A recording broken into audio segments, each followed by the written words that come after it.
Hello everyone, thanks for stopping by. I just wanted to do a quick update on my display tank and a few for the sump below. First off, I did get rid of my sand sifting goby. It was the yellowhead sleeper goby. Such a cool fish, love watching him sift the sand all day, but he was just spitting sand all over the coral and rocks, and that was getting quite annoying. And before I had any large fish, I figured now is the time to give him away before he's impossible to trap. So he will be missed. However, I did add a new wrasse. As you can see here, he's a yellowfin flasher. See if we can get a shot of him flashing the male anthias down below. And I also got a clam, a Derasa clam. In Canada, the regulations are a little bit more tough than the rest of the world, so clams are a little harder to come by in Canada. So JNL got some Derasa clams in, and I got a little guy here. They are, what I hear, one of the easier species to keep, and they grow super fast, so we'll see. I mean, squamous would be nice too in the future. I don't know if he can, he's starting to get a little color, and looks like kind of a turquoise. So hopefully he fills out nice. Fire shrimp's coming to say hello. Clowns are doing good. Had some issues with the corals. This guy, I was mentioning he's not doing too good, but he's hanging in there. There was a red digi to the right of him. He didn't do too well. But I met a local reefer, a guy from Reef Dudes. He's got a YouTube channel. He was selling some corals. Seen him on the Okanagan Reefers page on Facebook. And I got these Monties from him, as well as one that's there. I just kind of placed there for now. So, as far as new stuff, that's really it for up top. The corals over here, I don't know if you remember, I had an issue with an encrusting one. It didn't make it, so I had to get rid of it. These two frags, that's the one I broke. Glued it back on, didn't make it, so I re-broke that piece, but I don't think it's going to make it. And that little piece down there, the Christmas tree Monty, he's hanging in there, but not doing too great. But all the other corals are doing really well, so it really makes me wonder what's going on there.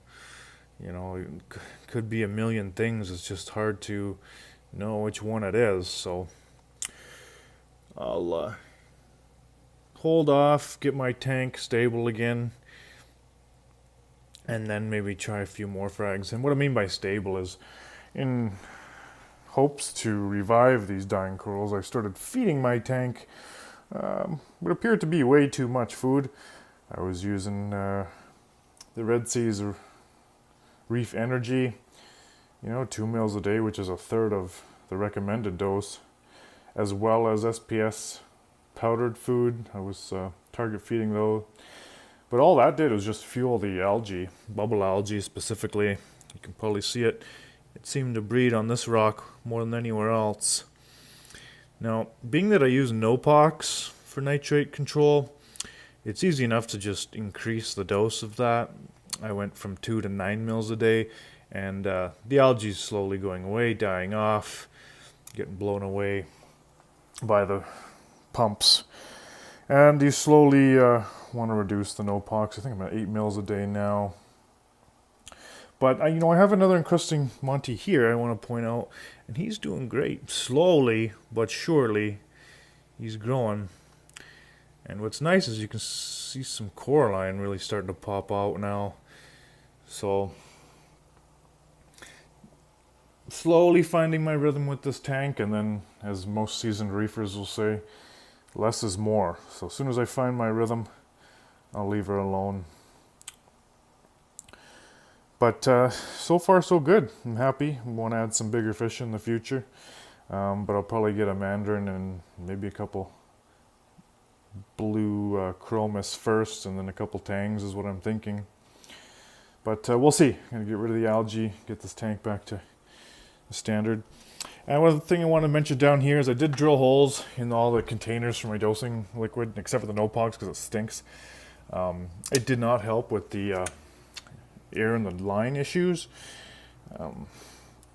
However, I did get a comment from someone saying if you run the tubing going out from your doser below your sump water line and then back up, that'll eliminate the air in the lines. I believe that's what they mentioned. So I've yet to try that, but now I got to buy longer tubing to try that because I cut it just to perfect length, so that's kind of annoying.